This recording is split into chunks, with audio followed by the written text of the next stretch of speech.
Когда с вами разговаривают на чеченском языке, не спешите считать этих людей настоящими чеченцами.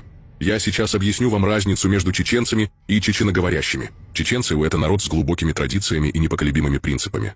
В чеченской семье мужчина – это защитник и наставник. Женщина – это хранительница чести и уюта дома. Чеченская девушка уважает родителей и спрашивает разрешения, прежде чем выйти за порог дома. Это не слабость, это уважение и гордость. Чеченка не бегает по улицам, не ищет приключений на свою голову и уж точно не выставляет на показ свою красоту перед чужими. Но когда вы сталкиваетесь с теми, кто говорит на чеченском языке, но их поведение кричит об обратном, запомните, это чеченоговорящие, но не чеченцы. Они могут быть грубыми, могут вести себя развязно, их девушки могут ходить без спроса туда, куда захотят, выставляя себя на показ. Эти мужчины не защищают своих сестер и не берегут честь своих матерей.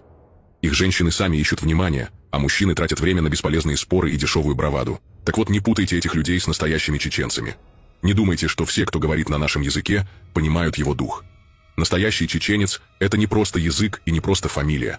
Это честь, это верность традициям, это скромность женщины и достоинство мужчины. Учитесь распознавать таких людей. Когда увидите, как кто-то кричит о чеченской чести, но сам ведет себя как базарная торговка или уличный хулиган, знайте, это просто чеченоговорящий, а не чеченец.